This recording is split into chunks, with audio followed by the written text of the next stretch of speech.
saya tidak baca secara ni, tapi melainkan baca baris per baris, kerana pada saya ia akan memberi satu konteks yang lebih menyeluruh kepada para peserta, insya-Allah. Baik. Pada minggu sudah kita masih terhenti kepada perbincangan ataupun bahagian mukaddimah yang saya namakan yang kita katakan sebagai pengantar. Dan saya menceritakanlah bagaimana asal usul karya ini muncul dan pengaruh-pengaruh sepanjang lebih kurang 10 hingga 15 tahun dulu, dan salah seorang yang saya sangat terkesan dengan wacana-wacana yang beliau bawa, kritikan-kritikan, ulasan-ulasan, di samping kualiti ilmu, hafalan hafalan Quran dan hadis, penguasaan bahasa Arab, Urdu, tidak lain adalah Fadilatul Syekh, Tuan Guru kita semua, Maulana Muhammad Asri Yusof, Hafizahullah Ta'ala. Dan beliau, pada saya tulis di sini, pada masa sama ketika mana saya terdedah mula datang ke Kuala Lumpur dan mula terlibatlah dan mula dengan serius minat kepada isu-isu wacana dalam pemikiran beragama, sama ada berbentuk sejarah, benda yang menjadi latar belakang perkembangan secara pemikiran di alam Melayu kita, ataupun yang muasarah, yang semasa. Ketika itu polemik Wahabi tengah gencar. Kalau di Kelantan, di Wakaf Baru ataupun Pasir Pekan kampung saya, adanya Maulana Sya'ri Mustafa. Kalau saya perkenal, masih ada lagi, Hafizahullah Ta'ala. Beliau masih lagi aktif lah mengajar apa semua di Kelantan, walaupun sudah agak uzur. Tapi beliau antara yang saya tingkatan 3 tu, mula antara yang terawal saya dengan istilah Wahabi dan seumpamanya adalah ketika mana Maulana Sya'ri Mustafa datang ke Pasir Pekan dan buka madrasah di situ, di Masjid Pasir Pekan. Timbul polemik-polemik di kalangan masyarakat ketika itu yang pelbagai lah. Dan semestinya saya ketika itu bersama dengan bersama dengan kita katakan masyarakat awam lah, masyarakat umum, melihat satu gerombolan manusia yang nak bawa benda yang nak merosakkan tradisi dan seumpamanya. Baik. Ala kullin, sebagaimana saya maklum pada minggu sudah, antara pendedahan terawal saya dalam wacana kritis berkaitan kepentingan ilmu riwayah dan dirayah, ilmu-ilmu yang berkaitan dengan yang kita namakan sebagai ilmu yang meletakkan pentingnya mengetahui sumber sesuatu nukilan agama itu daripada mana. Dan ini adalah tradisi dalam keilmuan hadis, ilmu riwayah dan dirayah. Ilmu riwayah dan dirayah. Makanya daripada situ, dengan terdedah dengan bacaan-bacaan daripada kolom Minda Mufti, Mingguan Malaysia, sama hari saya cerita minggu sudah, oleh saya bersama Mufti Perlis ketika itu, Mufti termuda di Malaysia. Dan sekarang ni dia menjawab kembali jawatan tersebut. Jadi setelah membaca satu persatu, jujur saya tak boleh menipu diri, melainkan saya kata banyak betul apa yang dia kritik, apa yang dia ulas, apa yang dia singgung dan seumpamanya itu. Banyak yang betul. Akhirnya kita, bila kita baca dengan tenang, dengan sedikit berfikir, maka kita baca, betul ni, tak salah ni. Kritikan dia ni betul ni. Begitulah lebih kurang, Lama-lama saya beli semua buku beliau. Saya jadi eager lah, jadi rasa lapar, dahaga dan haus untuk membaca lagi. Dan saya mula beli buku-buku beliau lah, Mengemudi Bahtera Minda, kemudian keluar teguran untuk pemimpin dan seumpamanya itu. Dan kemudian lagi, ketika itu saya baru kerja Jawi, dalam kursus saya dah bawa buku Dr. Mazhar duk baca ni, buku Mengemudi Bahtera Minda tu. Dah pegawai-pegawai Jawi yang lain tengok masa tu, kena on the spot, kena terus. Kena masa tu juga. Dan faktanya saya terlebih dahulu terdedah ataupun terdedah dengan penulisan dan pemikiran saya bersama Profesor Dr. Arif Perkasa, Datuk Arif Perkasa, Dr. Muhammad Asri Zainul Abidin berbanding dengan Maulana Muhammad Asri Yusof. Sehinggalah satu masa, setelah lama dah saya ni, pernah satu masa saya ke Institut Ibn Qayyim di Bukit Mertajam. Saya dijemput sebagai seorang pembentang dalam satu program. Pada malam hari, Dr. Mazhar buat sharing dan beliau memang mengatakan bahawa di peringkat degree beliau adalah dalam bidang bahasa Arab dan syariah di Jordan. Tetapi kerana beliau berguru dengan almarhum ataupun Syekh Dr. Salah Abdul Fattah Al-Khalidi rahimahullah, baru meninggal dunia setahun 2 tahun ini, rahimahullah ta'ala rahmatan wasi'ah, mufassir yang begitu hebatlah, tokoh haraki dan juga mufassir yang cukup dekat di hati Dr. Mazhar. Maka dia kata bila dia balik terkesan dengan guru dia itu, dia sangat kritikal dalam isu-isu riwayat Israiliyat dalam yang tersebar di alam Melayu kita. Sebab tu awal-awal dulu dia balik, antara benda yang dia kritik adalah perkara-perkara bersabit dengan Israiliyat. Hadis belum lagi ya. Ketika dia nak sambung master, dan dia buat master di USM dengan Dr. Radhi, Profesor Datuk Dr. Radhi Osman di USM.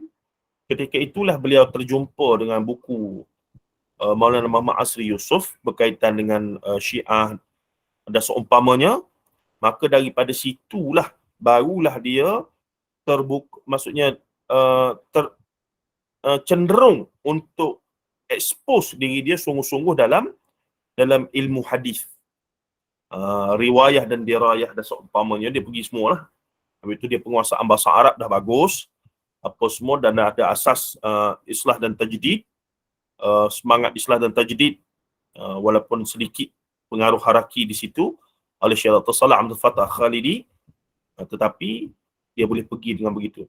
Dan sebab itulah master dia, tuan-tuan dan puan rahimahullah, adalah tentang pertelingkahan riwayat-riwayat, kisah-kisah berkaitan dengan riwayat, berkaitan dengan riwayat sirah, berkaitan pertelingkahan para sahabat Rasulullah SAW. Antara berbagai sumber yang dijam'u, yang ditengok deti, betapa banyaknya kelompongan yang berlaku dalam riwayat sirah yang akhirnya yang menimbulkan fitnah kepada para sahabat Rasulullah SAW, khususnya Muawiyah ibni Abi Sufyan. Dan perkara itu terlebih dahulu sudah disinggung oleh Maulana Muhammad Asri Yusof 20-30 tahun dulu, tuan-tuan. Awal 90-an lagi. Ni yang saya nak pergi ni. Maksudnya daripada situ Dr. Mazhar pun sambung master dan kemudian sambung PhD dalam bidang, dia sambung PhD dalam bidang hadis bersama dengan DUIA dengan Maulana Profesor Dr. Abu Laith Khairul Abadi. Masih ada lagi DUIA, saya pun selalu jumpa di sana.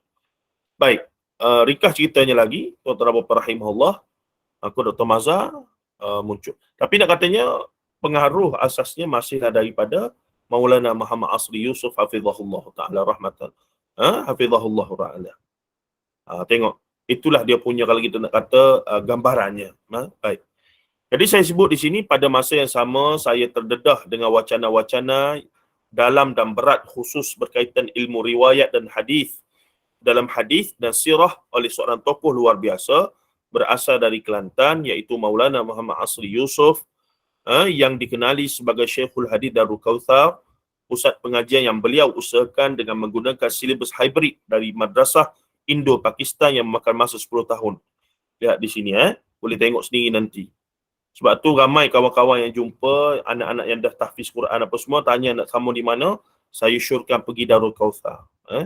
Maulana Asri telah kita kata gabungkan sistem Deobandi ke Nahdlatul Ulama ke di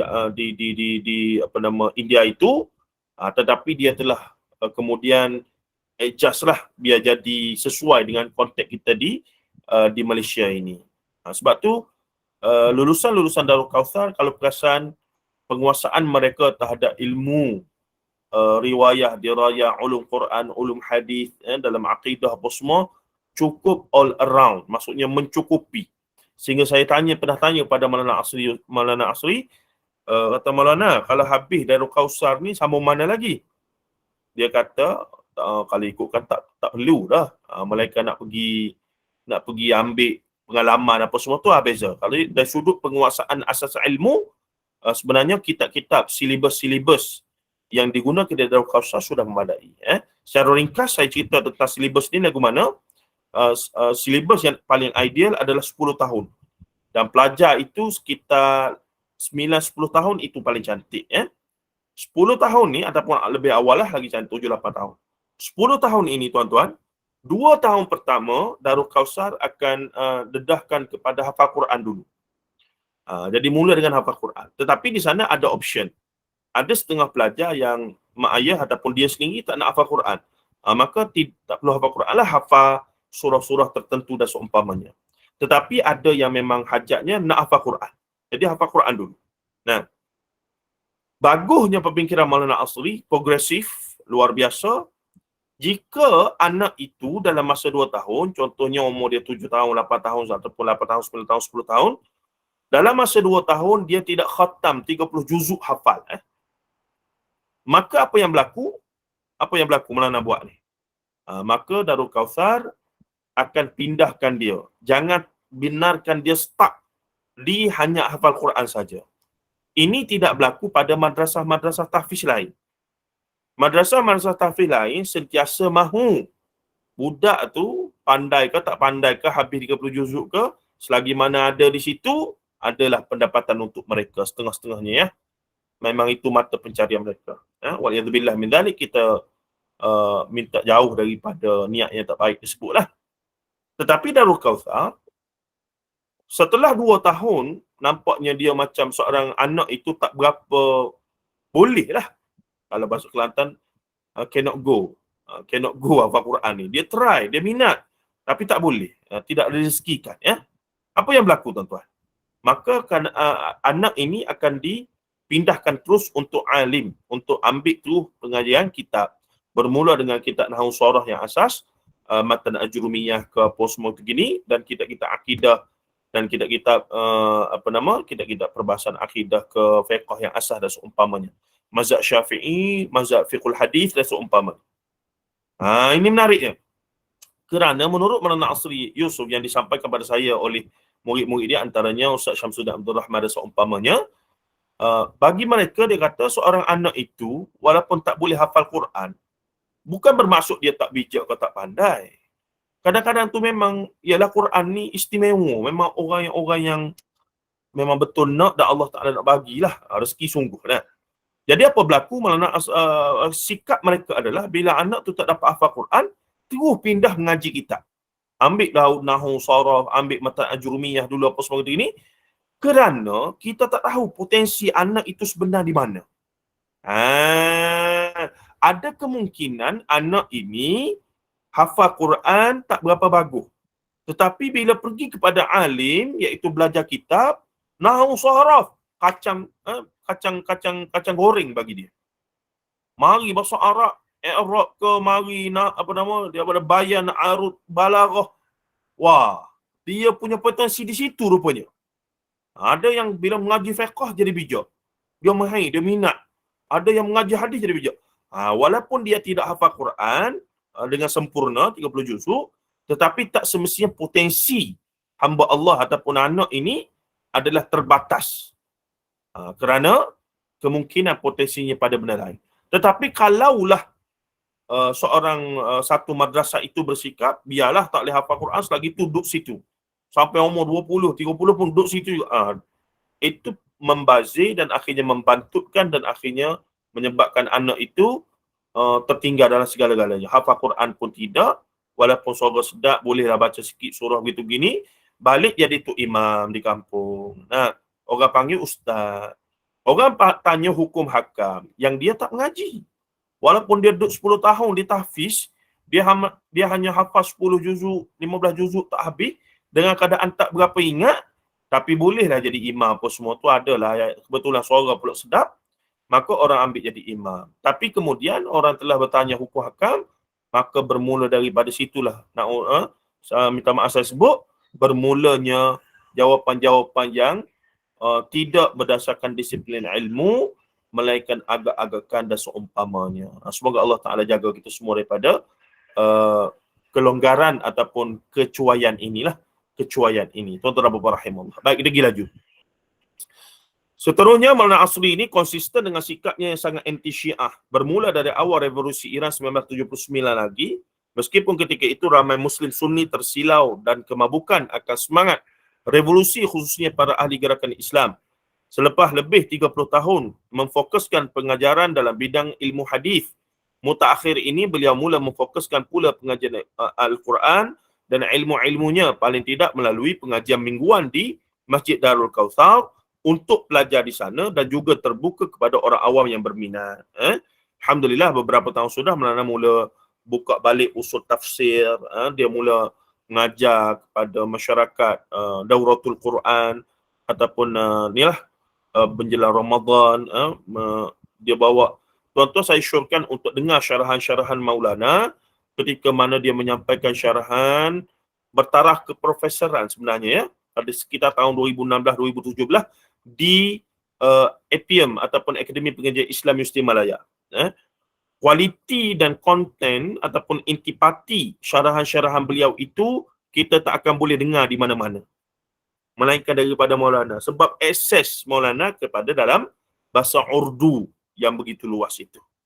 Sampai saya dengar contohnya sumbangan ulama India, benua kecil India dalam pengajian ilmu Quran 2 jam setengah. Allahu Akbar tuan-tuan. Saya tak boleh nak bayang betapa baru kita sedar betapa jauhnya kita ala orang Melayu ni dengan orang di India, Pakistan dari sudut perkembangan keilmuan dalam bidang Al-Quran dan Sunnah Rasulullah SAW yang mereka karang dalam bahasa Urdu, dalam bahasa kebangsaan mereka.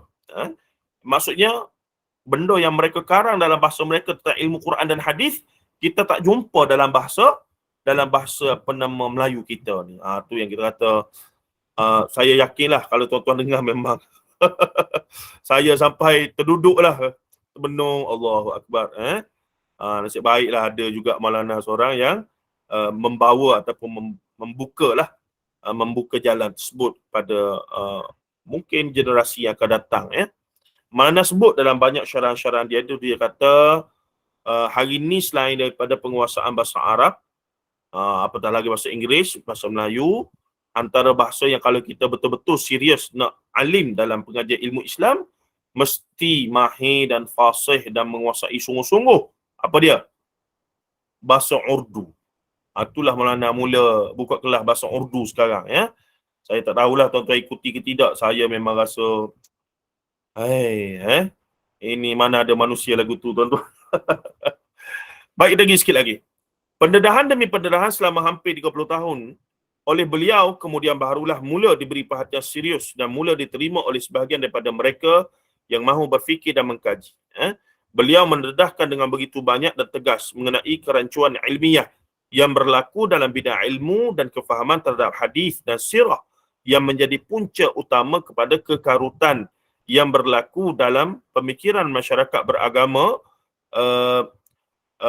umat Islam, khususnya umat Melayu. Bukan sahaja melalui ceramah-ceramah tetapi juga menerbitkan sendiri buku-buku pencerahan tersebut. Selain beliau, saya juga banyak mengambil manfaat daripada perkongsian langsung dan dari dalam talian serta tulisan guru kami yang mulia Tuan Guru Datuk Dr. Abdul Basit Abdul Rahman hafizahullah taala, musyrif Pondok Sungai Durian, yang istiqamah mengajar dan berkongsi daripada kitab Muktabar Jawi Ulama Melayu yang diberi sentuhan takhrij dan tahqiq. Ini penting Ini benda yang Dr. Basit bawa yang penting untuk kita, generasi kita. Untuk generasi kita yang orang lain tak buat walaupun tahu. Apa dia tuan-tuan? Iaitu beliau bila balik 10 tahun dulu, kalau siapa ingat, beliau aktif dalam mengajar melalui IKIM. Masa tu Ustaz Zamri Zainal Abidin antara DJ dia. Dr. Basit aktif mengajar Anak Kunci Syurga, dia mengajar Muniyatul Musalli sampai khatam lah kitab tu. Madrasah apa benda tu. Tetapi ketika itu dia pun katalah dia pemuda lagi, rajin lagi, memang dia semak, dia tahqiq, dia takhrij sungguhlah. Sebab master dan PhD Dr. Basit di di Madinah pun memang tajuk yang berkaitan dengan berkaitan dengan kita katakan kitab yang ditakhrij, yang ditahqiq, kitab manuskrip ulama Syafi'i dan seumpamanya. Jadi dia memang dilatih dalam bidang itu. So apa yang berlaku bila dia balik, dia mengajar guna kitab-kitab Jawi. Munyatul Musalli, apa lagi? Kitab Penawar Bagi Hati, apa lagi? Anak Kunci Syurga, dan juga Tuhfatul Raghibin oleh Arsyad Al-Banjari, dan beberapa lagi. Termasuklah Siyarus Salikin ataupun Sayrus Salikin. Ini kitab-kitab tasawuf tu. Nah, kitab Asy'ariyah, kitab tasawuf dinisbahkan begitu. Walaupun ada kritikan kemudian Tetapi Dr. Basit mengajar. Tapi Syekhuna Dr. Basit Abdul Rahman Hafizahullah bila mengajar, dia bukan kata baca dan taklid dengan teks itu 100%. Ini pembaharuan yang dia bawa, yang masyarakat kita sampai sekarang tak lihat terima ni.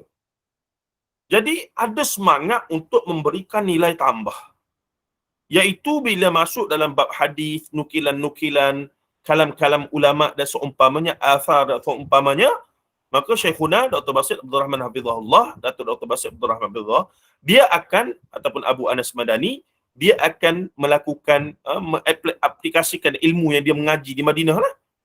Maka dia akan takhrij satu-satu. Dan Alhamdulillah, kitab Penawar Bagi Hati ni dah diterbitkan oleh PTS. Nah, Anak Kunci Syurga pun PTS dah terbit. Cuma sayangnya, dia tak kekalkan teks yang asal.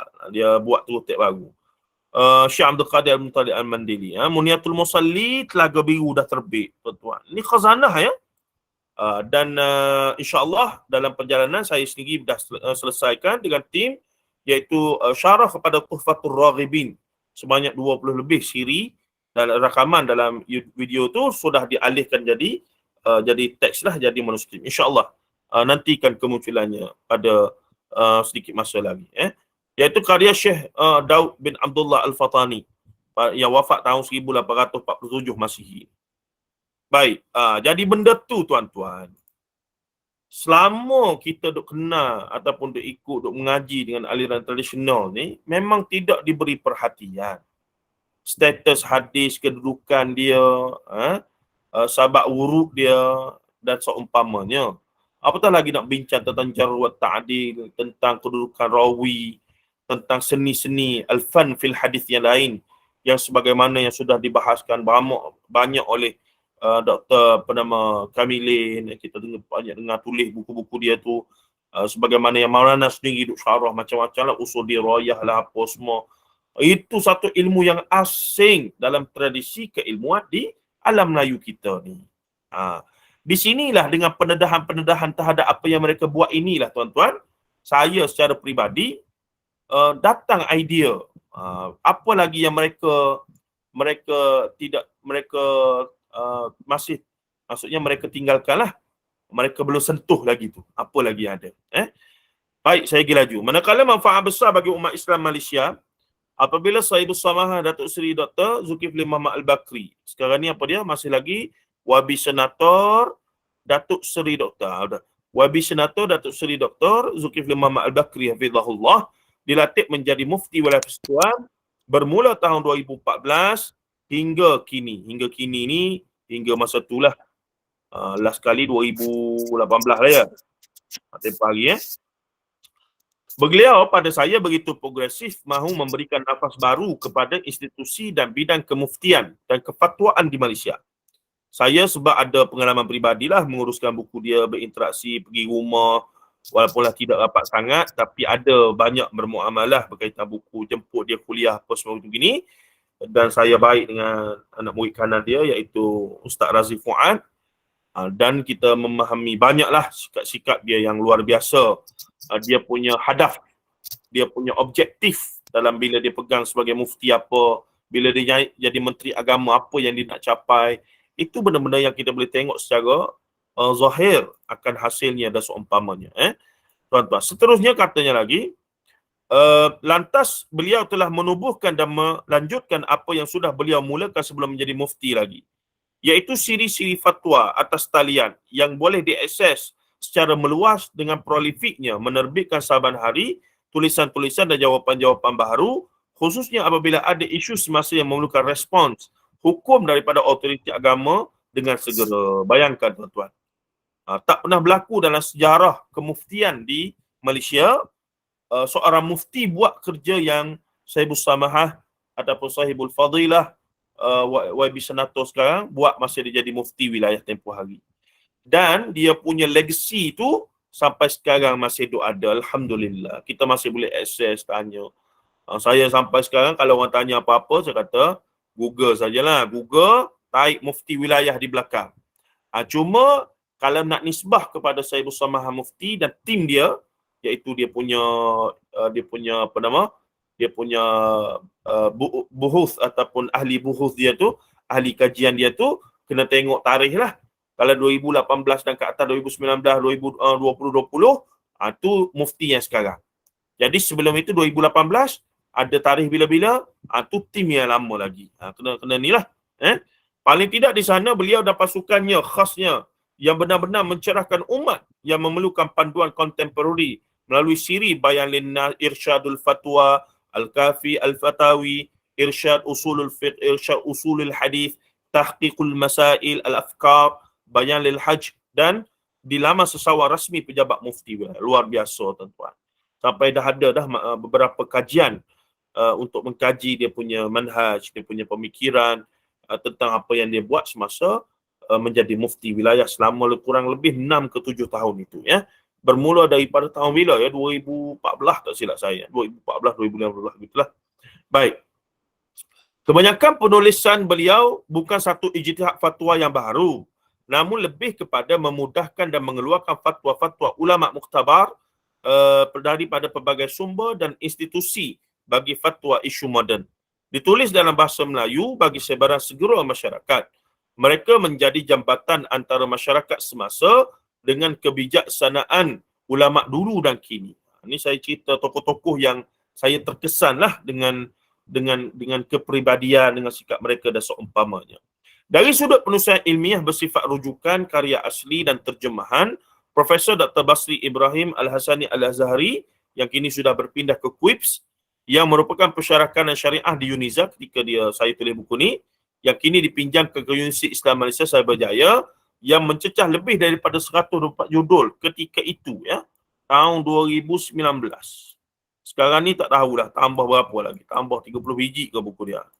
20 biji rasanya ada, 30 biji mungkin.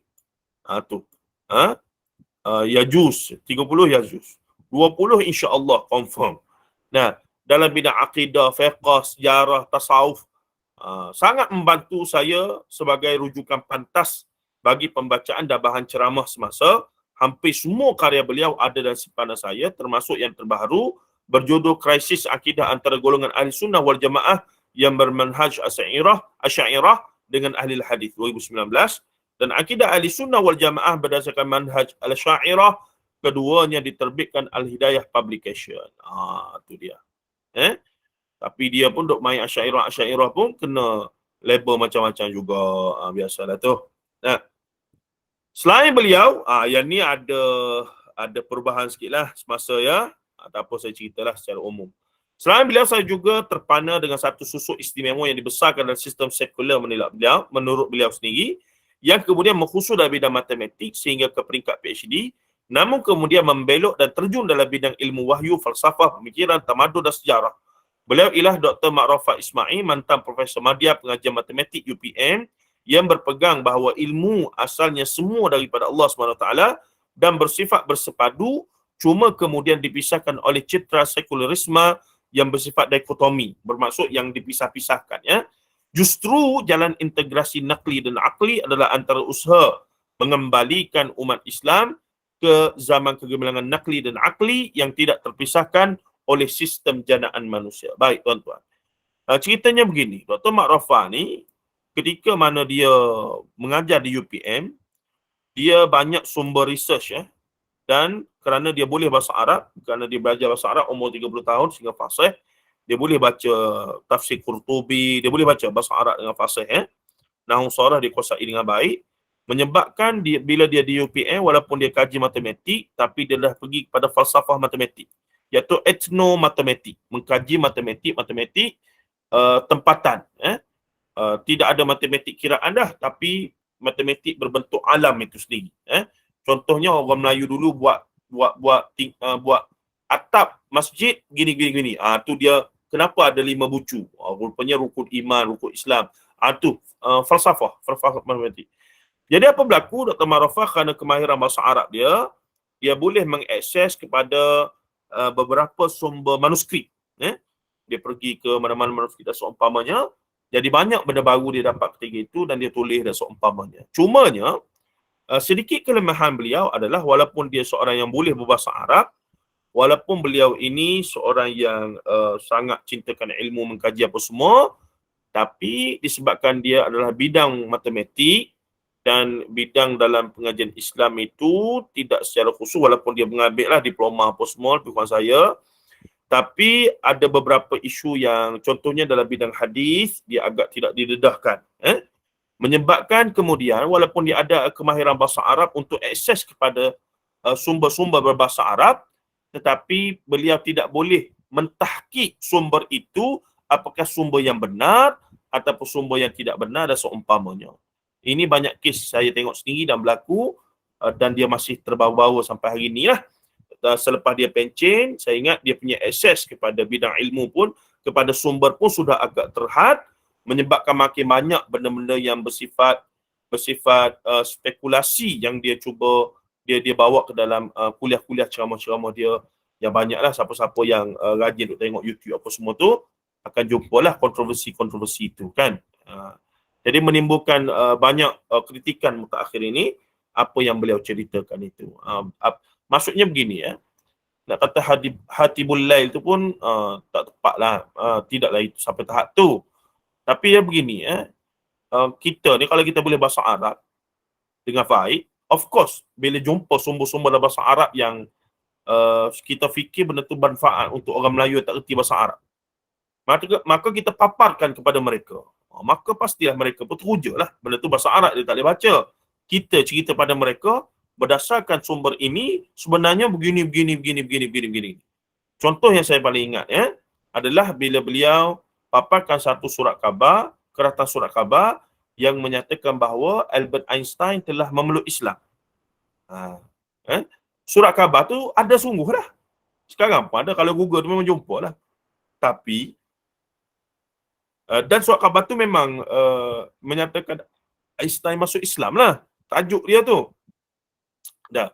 Tetapi sebagai pelajar dalam bidang sejarah dalam bidang disiplin sejarah, bukan lagi ilmu riwayah dirayah ni. Sumber tu sendiri perlu dipastikan kesahihannya.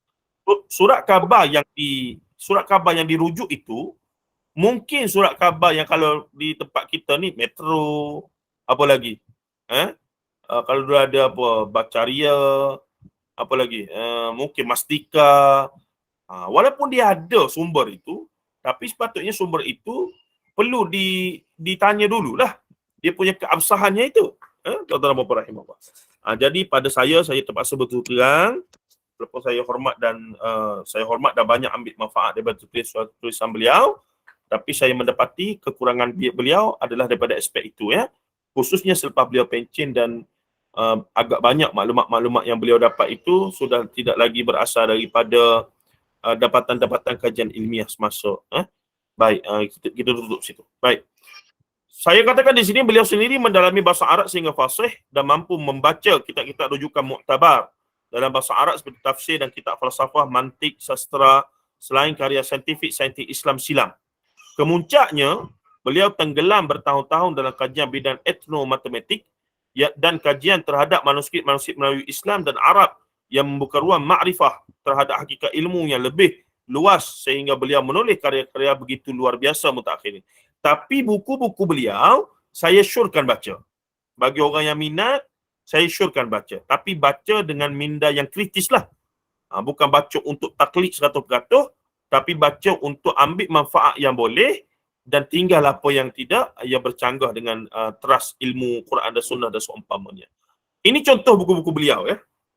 Karya ilmiah aras tinggi yang beliau karang ketika mana dia menjadi pensyarah lulus sebelum pencen, di peringkat awal diterbitkan oleh DBP seperti Mantik, Matematik dan Budaya Ilmu, pendekatan bersepadu dalam tradisi pengajian Islam. Tengok tu.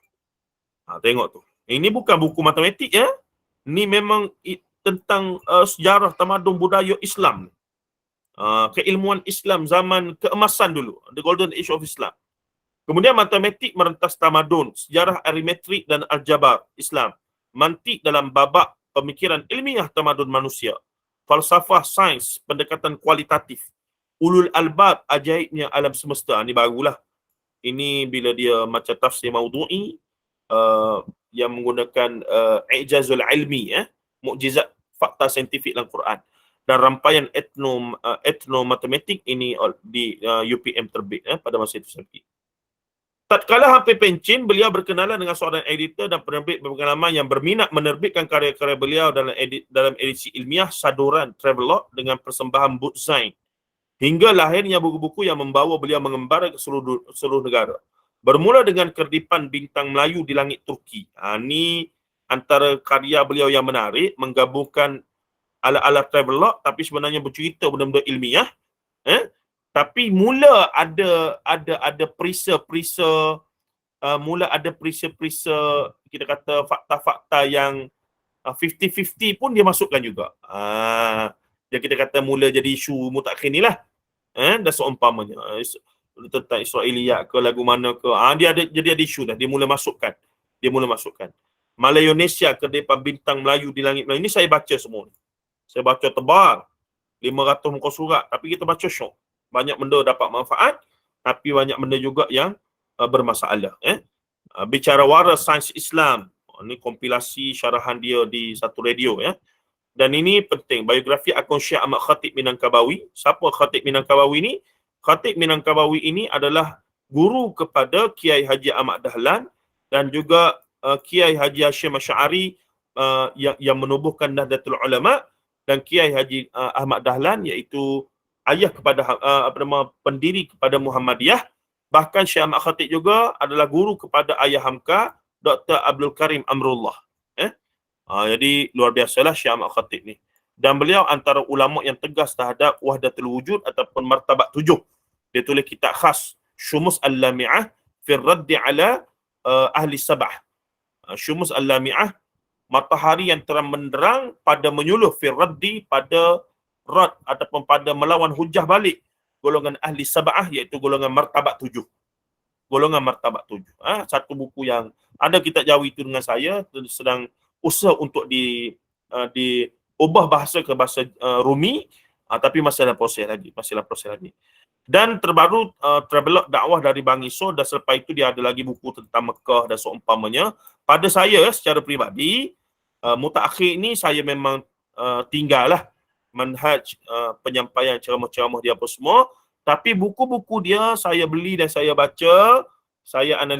Kita baca dengan kesedaran bahawa di sini ada banyak benda baik dan ada benda tak baik. So, benda baik ini kita boleh ambil manfaat. Benda yang tak kena dengan disiplin ilmu dan bersifat spekulasi, tak jelas, yang ni kita tinggal lah. Tapi untuk nak tolak 100%, saya rasa rugi kita. Bagi yang betul-betul minat dalam bidang ilmu dan seumpamanya, tak boleh begitu. Baik. Saya pergi laju lagi ya. Ini tokoh-tokoh, saya nak kenalkan tokoh-tokoh yang membina pemikiran saya dalam menulis buku ni. Wallahualam, saya rasa sebagian pada tuan-tuan mungkin boleh saya tanyalah. Tak dengar lagi suara siapa-siapa ni. Ada yang pernah baca tak buku-buku tokoh-tokoh yang saya sebut dalam mukadimah buku saya ni? Ada tak siapa-siapa? Ada Ustaz. Saya tak bersih. Ada. Ada, alhamdulillah. Kecuali Dr. Mak Rafah ni saya tak ada. Lain tu semua saya ada. Alhamdulillah. Baik, terima kasih pada Ustaz Abdul Basir. Bila saya nak tanya soalan ni, ramai left ni. Risau kena petik nama ke apa. Tak apa, kita pergi sikit lagi Seorang lagi tokoh yang saya nak perkenalkan, ini paling penting juga, yang membentuk latar disiplin sejarah pemikiran beragama di alam Melayu ni. Contemporary lah, masih hidup lagi, iaitu Dr. Abdul Rahman Abdullah, bekas pensyarah USN dalam bidang sejarah pemikiran. Dan sampai hari ini masih lagi kita katakan masih lagi aktif berkarya. Saya berhubungan dengan melalui WhatsApp, dia banyak sharing apa semua. Terbaru buku dia tentang pemikiran Islam Jawa, itu mendedahkan banyak aliran batiniah Jawa yang meresap dalam alam Melayu kita ni. Itu buku penting, itu buku yang sangat penting. Nah, untuk kita faham kenapa orang Melayu ni lagu ni, kenapa orang Melayu dia punya Islam lagu ni, lagu mana? Ada pattern dia yang tersendiri, ada coraknya. Nak faham benda tu kena baca semua sejarah pembentukan aliran pemikiran di alam Melayu ni. Memang kena faham lah. Barulah kita dapat cari, oh ini masalah dia. Kita duk ingat kerana Asy'ariyah. Masa saya tulis buku ni tuan-tuan, sehingga habis, saya tuturan dengan tuan-tuan yang ada 51 orang ni, 50 orang ni, sehingga saya berkesimpulan, kenapa orang Melayu kita ni masih lagi bercampur aduk pemikiran. Walaupun Islam, tapi terima bomoh, pawang, dukun dan hal-hal yang syirik tu macam tak jelas bercampur aduk. Pada peringkat awal, saya cenderung saya punya hipotesis adalah apa dia? Ini semua salah Asy'ariyah. Saya kata Asy'ariyah tidak berjaya melahirkan orang Melayu yang faham antara tauhid yang hakiki dengan perkara syirik. Bayangkan saya pegang, bahkan saya sebut di beberapa tempat dan hampir tulis lah. Tapi saya takut-takut lagi masa tu. Tapi saya sebut dah kepada beberapa orang. Saya kata Asy'ariyah tidak berjaya. Maksudnya manhaj, pendekatan pengajar sifat 20 tidak berjaya melahirkan umat yang jelas antara hakikat tauhid dan hakikat syirik. Menyebabkan akhirnya bercampur aduk, sinkretis antara produk budaya, apa semua, tok bomo, pawang, dukun, campur habis licin. Dan bila saya cakap dengan kawan-kawan, ialah kawan-kawan yang macam kita, of course lah mereka macam setujulah. Tapi bila saya dengar balik, termasuk mutakhir, saya dengar balik perbentangan Ustaz Nodros daripada sidang kalam, dan akhirnya kita pun sedar sebenarnya yang di alam Melayu ni betul ke Asy'ariyah? Yang banyak yang bersebar, yang diajarkan kitab-kitab yang ataupun mereka-mereka yang menghuraikan sifat 20 sebagai manhaj akidah orang Melayu buat sekian lama tu, betul ke huraian syarah dia tu betul-betul ikut manhaj Asy'ariyah yang asal, yang asalah, yang asli, yang asal. Sebagaimana Imam Abu Hasan Asy'ari, sebagaimana Ummul Barahin Ibrahim Laqani, ataupun Jarhatut Tauhid, ataupun Ummul Barahin Imam Sanusi. Benarkah itu yang ataupun Imam Juwaini, Haramain Al-Juwaini, Imam Ghazali rahimahullah ta'ala sendiri dalam Al-I'tiqad fil Iqtisad, Al-Iqtisad fil I'tiqad dan seumpamanya. Jadi bila kita mula tengok balik tuan-tuan, rupa-rupanya yang duduk di alam Melayu ni betul ke Asy'ariyah? Sebenarnya tidak. Dan ini tuan-tuan boleh tengok balik wacana-wacana Ustaz Nodros yang banyak lah. Dan itulah mereka mula menyeru untuk kembali kepada Asy'ariyah yang asal. Tak apalah.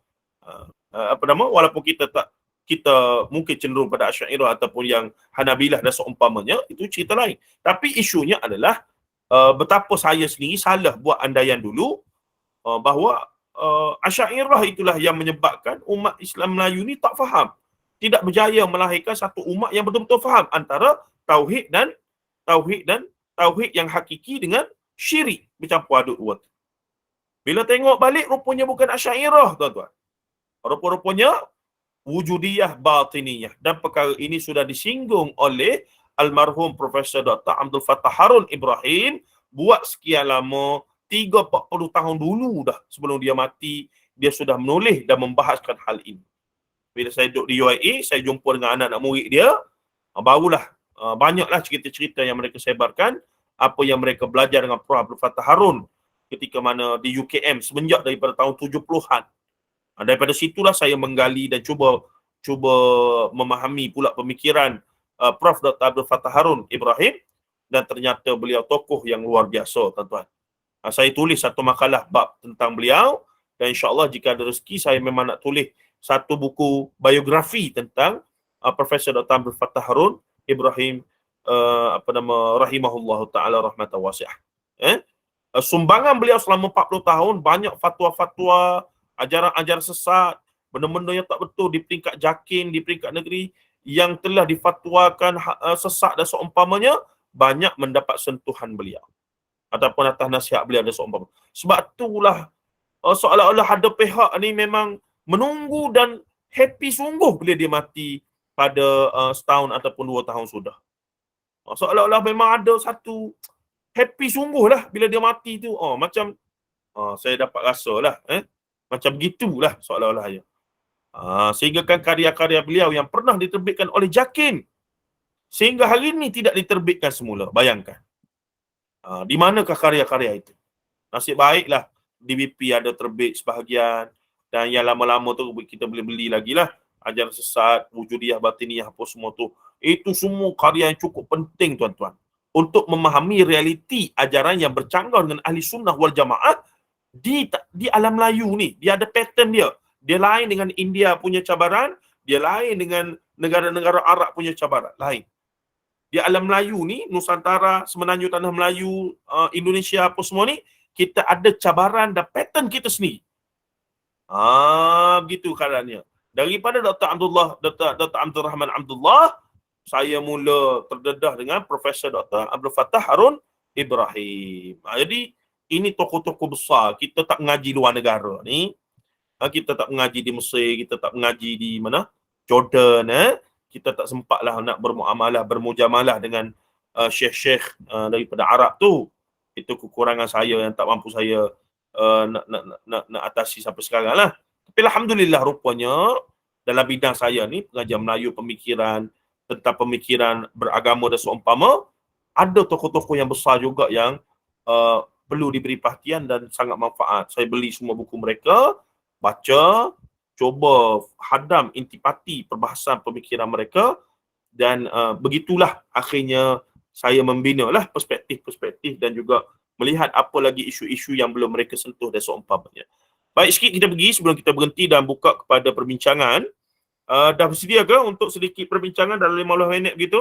Okey ke?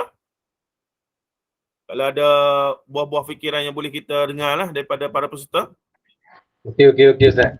Okey kena bersuara lah. Baik, saya baca perenggan ni, kita berhenti dan insya-Allah kita ni lah. Okey. Saya sebut di sini antara tokoh yang seumpama Dr. Mak Rofah, maksud seumpama ni prolifik, kecenderungan kepada cakna kepada isu-isu wacana keislaman dan seumpamanya adalah seorang sarjana bidang sejarah bidang sejarah pemikiran dan falsafah daripada USM, iaitu Dr. Abdul Rahman Abdullah.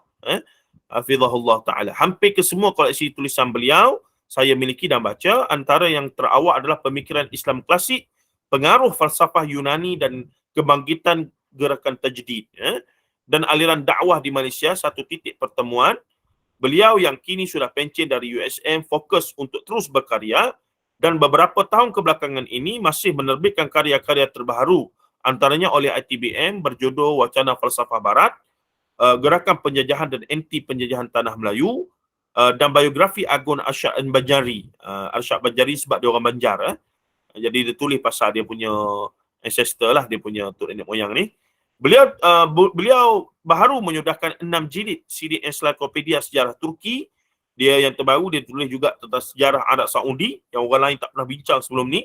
Luar biasa, dia dedahkan tentang hakikat sebenar gerakan dakwah Syekh Muhammad bin Wahab dan pengaruh gerakan tarikat-tarikat yang bukan muncul daripada Mekah dan Madinah, tapi banyak muncul daripada India, daripada Maghrib, daripada belah-belah barat Islam, barat Arab, yang kemudian menjadi arus perdana di Mekah, Madinah, yang mana zaman itu abad 15, 16, 17 tu, 18, 19, ulama-ulama orang-orang Melayu pergi belajar agama, buat balik agama ke alam Melayu, ilmu-ilmu Islam itu. Jadi mereka membawa sama tarikat-tarikat, Syatariyahnya, Cistiyahnya, Sammaniyahnya, Tarikat ni berpuluh seorang ulama boleh ada 40 sampai 50 tarikat, bayangkan. Dan boleh kata kalau nak disenaraikan tarikat-tarikat yang berada di Mekah Madinah abad ke 14, 15, 16, 17 dan ke atas ni beratus-ratus tarikat kita. Dan tidak ada ulama yang tidak ada tarikat, boleh kata begitulah. Zaman tu. Itu satu benda yang saya pun sedang baca lagi sekarang ni, menarik untuk diberi perhatian. Menarik siapakah ulama tu. Bagaimana aliran hadis ketika itu. Di India lagu mana? Shah Waliullah Dehlawi. Muhammad bin Abdul Wahab sama tahun dengan Shah Waliullah. Bahkan dikatakan ada guru yang sama. Jumpa tak jumpa wallahu alam. Ada dia punya andaian dan polemik yang muncul dan seumpamanya. Baik, okey, saya berhenti situlah. Dan yang baru ni katanya membongkar sejarah pendidikan Islam di alam Melayu. Okey. Saya berhenti situ. Baik, ada sebarang perbincangan daripada hadirin yang nak diusulkan, yang nak ini. Saya tutup. Minta siapa-siapa yang macam minggu lepas lah. Ada idea apa-apa dan seumpamanya. Assalamualaikum Ustaz. Salam ya. Ustaz, sila. Saya Abdul Basir daripada Subang Ustaz. Subang Subang kat Salam ni. Ya. Ada. Saya nak beri cadangan lah Ustaz. Cadangan macam pelajaran sifat 20 ni kan. Selalunya kita tengok kita jari lama. Saya dah dengar sekali hari tu Dr. Basri ni, Prof. Dr. Basri Ibrahim ni dia pernah ada buat kuliah di Masjid Negara. Kan mana saya tak ingat. Untuk sifat 20. Cara moden sikit. Kalau boleh, Ustaz boleh usulkan dia tulis satu buku kan. Sebab buku dia ni memang special. Memang saya banyak miliki buku dia. Buku Dr. ni, contoh dalam siapa nak kenal Wahabi ni baca buku dia. Memang best. Wahabi dan pelabelan Wahabi kan? Ya, satu lagi Fiqh Imam Makmum ni. Kita tak payah beli kitab besar-besar. Kita baca Fiqh Imam Makmum ni pun dah faham dia. InsyaAllah tak. Baik, cadangan yang bagus. Sebenarnya pihak penerbit macam PTS agak agresif dalam kita katakan memodernkan kitab-kitab Jawi kita ni. Dan itu yang sudah dibuat oleh beberapa karya lah yang Dr. Basit dah syarah apa semua kan. Tetapi begitulah nampaknya bila buat tu sahabat-sahabat kita daripada aliran tradisional sangat marah lah. Dia kata kenapa nak rosakkan karya guru-guru tuk-guru kita yang lama. Sebenarnya bila Dr. Basit buat takhrij hadis apa semua tu, ia bukan merosakkan, ia adalah satu tradisi ulama-ulama dulu. Ulama-ulama Arab ni biasa macam Ihya Ulumuddin Ihya Ulumuddin ni Imam Ghazali rahimahullah taala rahmatan wasi'ah, mujaddid abad ke-6 Hijrah ulama hampir sepakat bahawa Imam Ghazali ni mujaddid abad tersebut lah. Disebutkan bahawa setiap kulli mi'ati sanatin may yujaddidu laha dinaha. Setiap awal ataupun setiap abad 100 tahun ni akan muncul may yujaddidu laha dinaha. May yujaddidu laha dinaha. Mereka yang mentajdidkan, membawa pembaharuan, dalam arti kata mengelokkan balik, memperbaharui balik kefahaman agama itu. Jadi Imam Ghazali rahimahullah taala, kitab Ihya Ulumuddin dia tu sebagai sebuah kitab tazkiyatun nafs ataupun kitab tasawuf yang membincangkan syariat daripada perspektif tasawuf. Tasawuf dan arti kata tazkiyatun nafs. Tak ada siapa lah yang mampu nafikan. Tapi tanpa kita nafikan, Imam Ghazali sedikit atas sebab sengaja ke memang dia tak sempat nak semak ke wallahu alam, tapi memang ada kurang lebih banyak juga hadis-hadis yang bermasalah. Dan yang telah menyemaknya siapa dia? Al-Hafiz Zainuddin Al-Iraqi, iaitu guru kepada Al-Hafiz Ibnu Hajar Al-Asqalani rahimahullah ta'ala. Dia semak hadis-hadis tu, kemudian dia tulis satu kitab khas, susun. Kemudian ada terjemah Indonesia, dia letak Ihya, terjemahan Ihya, dia letak tu takhrij hadisnya. Sedangkan kitab asal yang Iraqi, dia tak letak sekali Dia satu kitab asing. Takhrij hadis-hadis tersebut dia buat senarai tu. Dan juga ada versi Arab Ihya Ulumuddin yang masukkan sekali takhrij tersebut dan seumpamanya. Jadi pada saya kalau kita faham Ihya Ulumuddin ni pula zaman dia lebih kurang kemudian sikit muncul al-Imam Ibnu Jauzi rahimahullah taala, pengarang Talbisul Iblis, pengarang Al-Mawdu'at dan seumpamanya itu. Dan beliau telah meringkaskan pula Ihya Ulumuddin. Mari pula Ibnu Qudamah Al-Maqdisi Al-Hambali, ringkaskan lagi. Mari pula siapa dia lagi? Ramailah sampailah mutaakhir, termasuk Profesor Dr. Basri pun ada ringkaskan juga untuk digunakan di surah masjid dan seumpamanya. Jadi tradisi ini macam tak sampai ke alam Melayu. Itu isunya. Tradisi ulama semasa memberi khidmat kepada ulama sebelumnya. Kerana dianggap itu biadab.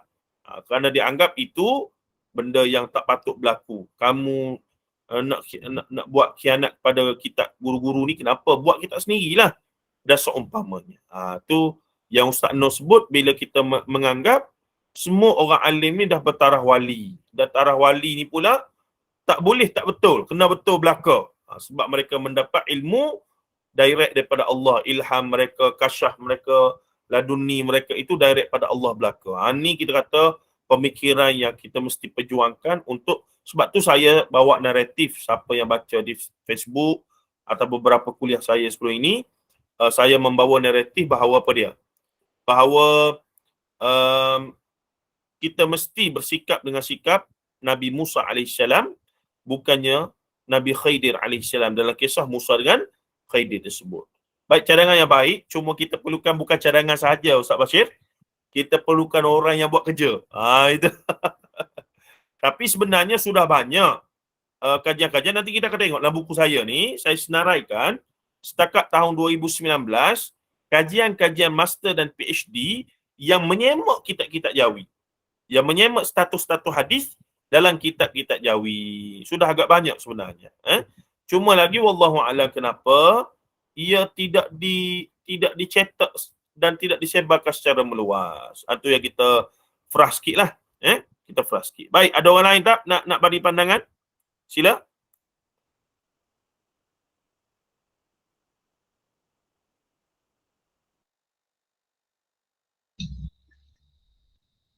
Tambah sikit Ustaz. Okey, sila. Cuma saya duk, saya ni peribadi saya dah cuma terkilan lah sikit. Kita ni bukan tak ada ulama, tak ada orang cerdik pandai ramai, sebab kitab-kitab yang contoh daripada Indonesia, contoh macam Fiqh Islam Wa'dillah tu kan, dia diterjemah dalam bahasa Indonesia ke dalam ni ke dalam dihantar ke Malaysia. Lepas tu Majmuk Syarah Muhazab, semua sebelah Indonesia. Apa kata kalau orang Malaysia yang buat, sebab sana dia campuran bahasa Malaysia Indonesia tu, kadang-kadang kita tak berapa faham Ustaz. Kalau boleh ini benda tu diterjemahkan oleh orang Malaysia lah. Sebagai contoh yang Ustaz sebut tadi lah, macam Dr. Basri, Maulana Asri, dia dah keluar banyak buku, banyak kitab. Jadi saya dah memiliki, boleh katakan asatizah kita ni, boleh katakan banyak lah Ustaz kata tadi. Dr. Rahman Abdullah, saya dah beli buku dia, Polemik Salafi Wahabi ni. Memang sangat menarik lah buku dia, saya baca. Pandangan Salafullah tu, Dr. Wabah Zuhaili, apa kata dia tentang Wahabi ni. Wah, itu cadangan saya lah. Kalau ada orang-orang yang cerdik pandai buat keluar ni yang kita jadi lama ni, macam Fathul Mu'in, Sabila Muqtadi kan. Sebab saya ingat saya ada juga lah Dr.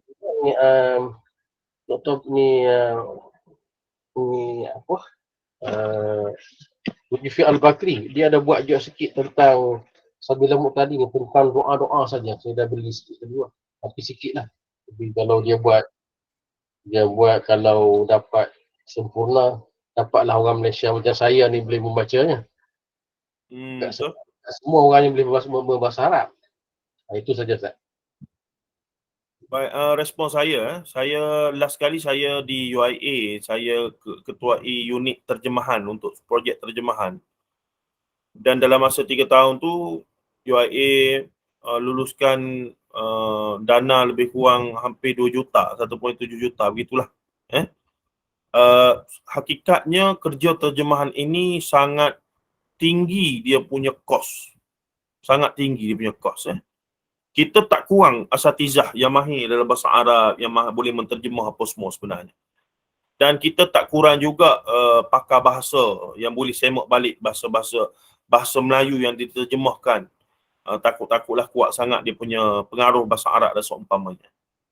Tetapi di sana kos yang perlu ditanggung sebagai upah dan seumpamanya itu cukup tinggi. Dan penterjemahan satu perkara yang tak boleh dijadikan bisnes yang menguntungkan penerbit. Sebab itulah ia mesti projek yang bersifat negara.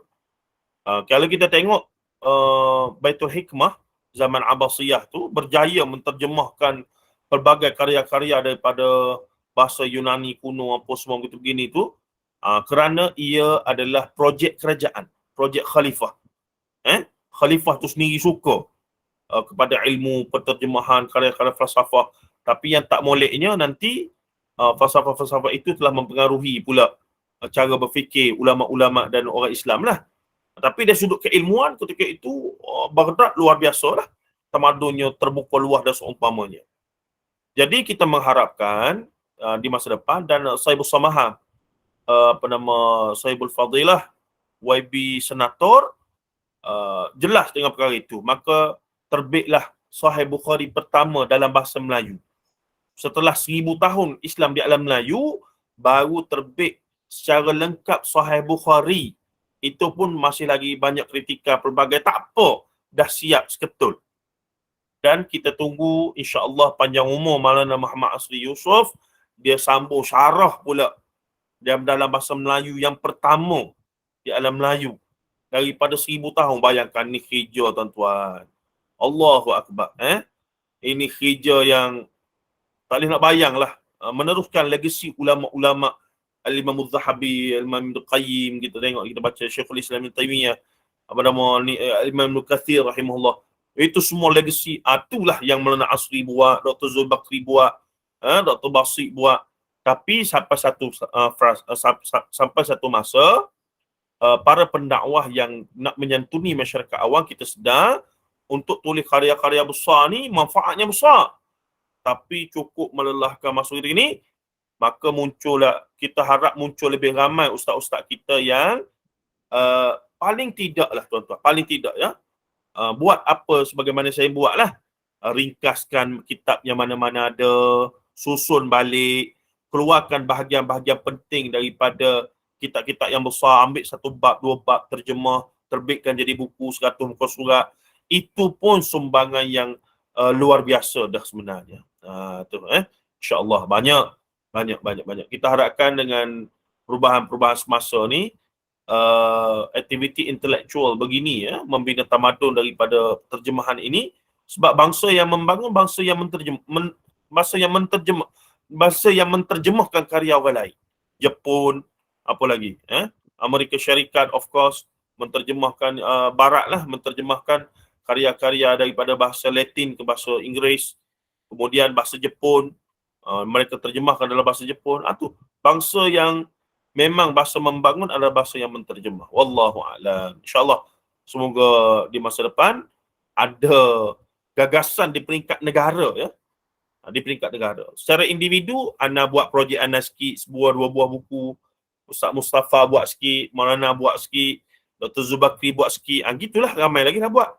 Tapi untuk jadikan benda tu satu gagasan besar, dia mesti mari daripada satu kita kata gagasan daripada waliul amri sendiri yang pegang kuasa dan paling penting pegang duit kalau dia bagi 10 juta setahun untuk projek menterjemah, siap lama dah Ustaz Bashir.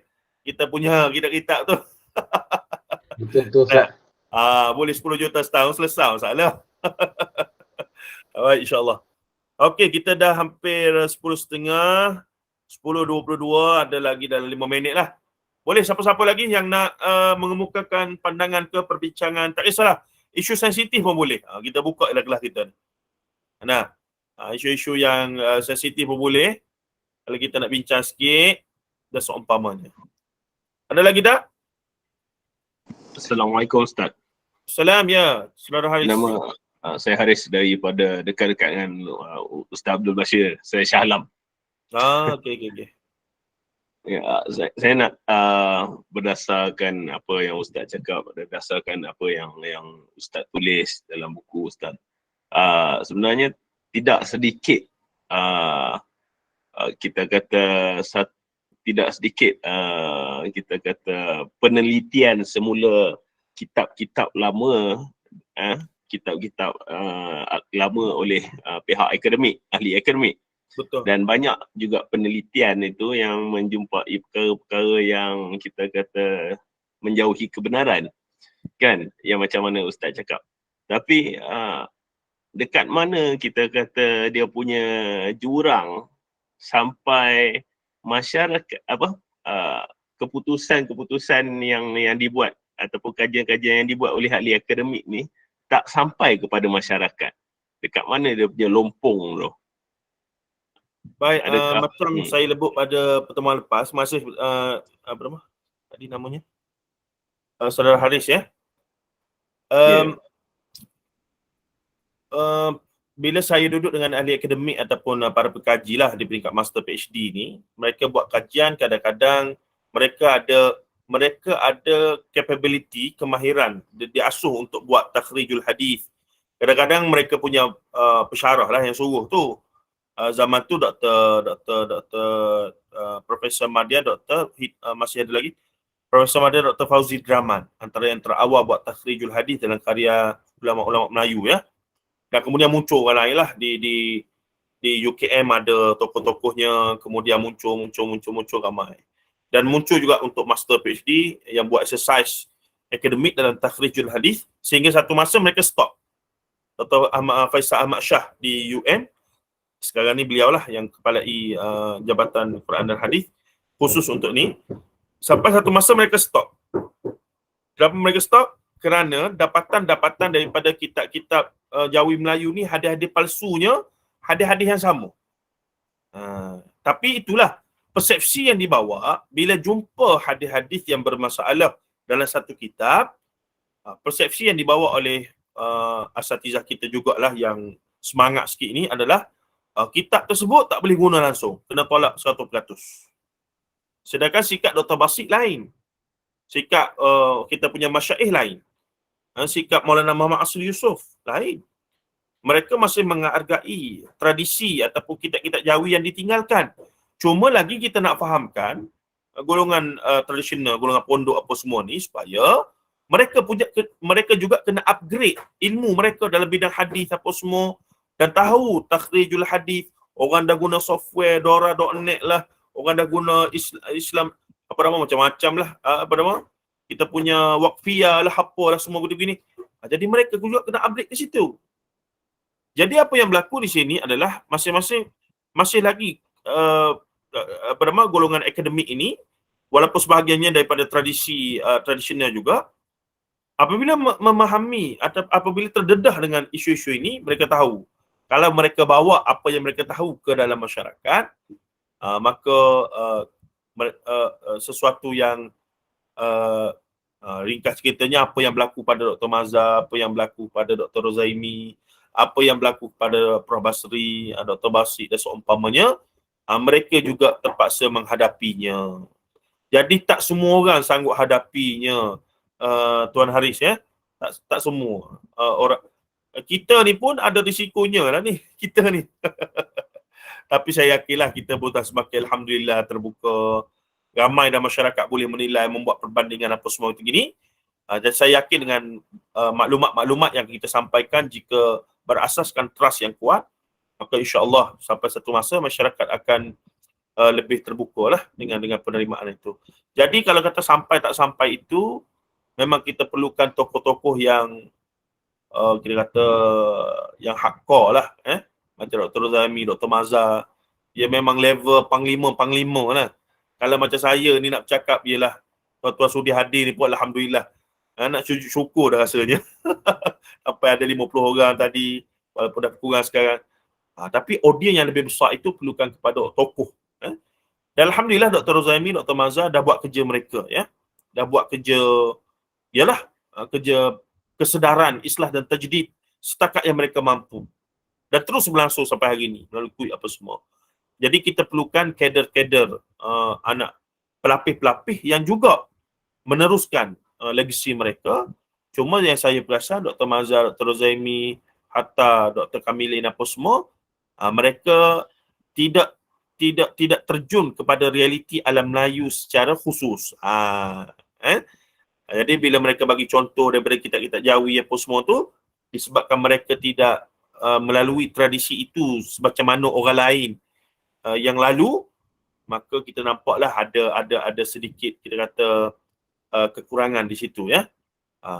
Bayangkan kalaulah mereka sendiri ada masa zaman belajar dulu menelaah dengan lebih mendalam kitab-kitab Jawi, saya yakinlah mereka akan boleh macam Maulana Asri, saya lupa sebut, macam Maulana Asri yang menelaah kitab-kitab Jawi ni masa dia mengaji di pondok dulu dengan mulim sekali. Sebagaimana Profesor Dr. Abdul Fattah Harun yang memang membesar dengan mengaji di pondok tuan-tuan sebelum pergi ke Mesir, sebelum pergi ke India, sebelum pergi ke Singapura. Sebab tu bila mereka mengkritik, sebagaimana Ustaz Nodros bila mengkritik Ibnu Arabi, bila mengkritik kitab-kitab yang digunakan Tajul Muluk dan seumpamanya, mereka yang nak backup ni tak boleh nak kata apa. Sampai tahap tu mereka punya hantaman, bukan hantaman lah, maksudnya kritikan itu sampai kepada sumber yang paling asal tu, menyebabkan mereka tidak ada hujah lah untuk nak menjawab, untuk nak tegakkan lagi kebatilan yang jelas pada tu. Cuma kita katakan sikap kita sebagai orang awam, kita mesti faham, kita tak wajar untuk nak kata semua kitab pondok kita kena tolak 100%, melainkan kita kata sebagai orang akademik yang diasuh berfikiran wasatiyah dan seumpamanya, maka kita katakan benda yang ada lagi kitab pondok, banyak benda baik, banyak benda yang boleh dikekalkan, tak ada isu, cuma ada 10-20% isu-isu yang jelas. Contohnya hadis palsu, contohnya isu-isu tentang penerimaan terhadap doktrin-doktrin yang bermasalah wahdatul wujud, martabat 7 Nur Muhammad. Yang itu kita memang kena tegas. Nah, tetapi yang lain-lain tu yang okey je lah. Kita tak boleh lah kata semua tak betul. Itu di pihak kita. Di pihak mereka yang masih lagi mempertahankan aliran tradisional, mereka juga kena sedar bahawa dalam kitab-kitab Jawi itu mereka kena ada kesedaran dan keinsafan lah, bahawa mesti di-upgrade juga konten ataupun diberi nilai tambah macam Syekhuna Dr. Basir Abdul Rahman Hafizahullah buat kepada kitab-kitab Jawi yang dia telah buat. Wallahu alam. Saudara Haris, okey ya? Terima kasih Ustaz. Penerangan yang lengkap. Okey, alhamdulillah. Jadi kita dah 10.30, mungkin kita okeylah, kita lebih sikit. InsyaAllah kita berhenti di sini, Abang Zaim. Dan kita sambung pada bulan depan, minggu pertama, Rabu bulan depan insyaAllah. Saya pun akan buat mungkin bacaan sikit dan mungkin ada nota yang lebih rinci lah, dan seumpamanya insyaAllah. Terima kasih semua kerana sudah hadir malam ni. Kita jumpa dalam 3 minggu dari sekarang, 2 minggu dari sekarang lah, maksudnya Rabu minggu pertama bulan depan insyaAllah. Baik, Assalamualaikum warahmatullahi taala wabarakatuh. Waalaikumsalam. Ramai pula bunyi suaranya, tak ada senyap belakang. Tanya soalan. Ya. Assalamualaikum Ustaz. Ya, Hadi. Saya ada tengok pasal Dr. Mak Rofa. Dia punya video di Facebook tahun lepas. Yang saya terkejutnya sikap dia mempromosikan buku Fitnah Wahabiyah daripada Syekh Zaini Dahlan tu. Ya. Jadi apa pandangan Ahmad Zahiruddin? Sebab saya rasa macam benda tu menambahkan barah lagi isu Wahabi di dalam masyarakat kita ni. Apa pandangan Ustaz? Wallahu alam, saya lama sangat tak jumpa dia dan tak bermuzakarah macam dululah. Tapi kalau secara umum pada saya, beliau berada selepas beliau pencen ni, beliau berada dalam lingkungan yang sangat anti kepada ni lah, sangat anti kepada so-called Wahabi ni. Maka tak pelik lah jika perkara-perkara itu yang beliau angkat sebagai bahan ataupun ringkasnya modal ceramah beliau mutakhir ini lah. Saya pun kalau nak famous seluruh Malaysia senang saja tuan-tuan. Saya kutuk Wahabi, kau cari sumber. Bolehlah masuk surah masjid, boleh tauliah semua masjid apa semua, itu saja. Kalau nak mudah kan. Bermaksud pada saya mutakhir ini naratif beliau adalah lingkungan yang beliau nak bawa itu adalah cenderung ke arah itu. Dan mungkin saya kenal lah 2-3 orang kawan-kawan rapat beliau itu. Memang lingkungan yang sangat anti kepada apa yang kita cuba bawa lah. Kita pun bukan bawa agama baru. Yang ni yang kita kena fahamkan. Kita bukan bawa agama baru ke apa semua. Cuma kita kata apa yang sedia ada ini perlu di-upgrade. Perlu di-upgrade. Ada benda yang tak betul. Kenalah diislahkan, dijedidkan. Kepada yang lebih betul. Itu saja. Tapi bagi setengah orang dalam masyarakat kita yang tak bersedia untuk nak berubah ni, ataupun berfikir hatta membaca dan terbuka sikit, mereka denial lah. Mereka duk kata kita dah cukup sempurna, okey dah semua, apa masalahnya. Dan itulah jawapan-jawapan golongan yang tak mahu menerima dakwah para Nabi dan Rasul dululah dalam kisah-kisah mereka. Wallahualam, sekadar itu saja respon saya. Dan saya rasa of course lah kita tak setuju lah dengan apa yang beliau buat sebab banyak buku yang telah dikarang oleh ulama-ulama muktabar, termasuk Syekh Dr. Yusuf Qaradawi, Wabah Zuhaili apa semua, yang memuji satu sisi daripada Syekh Muhammad Abdul Wahab. Tanpa kita nafikan Syekh Muhammad Abdul Wahab pun ada juga sisi yang kita kena tawakuf lah, kita kena tak boleh setuju seratus-peratus itu. Ada tuan-tuan ya. Tapi gerakan beliau itu secara umum nak datangkan dakwah tauhidiyah yang memusuhi kesyirikan tentang istighasah apa semua tu, itu boleh kata majoriti ulama bersama dengan beliau. Cuma pendekatan beliau itu ada perbincangan. Ya. Wallahu a'lam. Okey. Terima kasih Ustaz. Okey. Okeylah, kalau tak ada apa-apa kita berhenti sini. InsyaAllah kita sambung pada 2 minggu depan insyaAllah. Sallallahu alaihi wasallam Muhammad wa ala alihi wa sahbihi ajma'in walhamdulillah rabbil alamin. Assalamualaikum warahmatullahi taala wabarakatuh. Assalamualaikum warahmatullahi Waalaikumsalam. Jazakallah khair ya Ustaz. Jazakumullah khairan wa iyyakum. Waalaikumsalam warahmatullahi wabarakatuh. Jazakallahu khairan.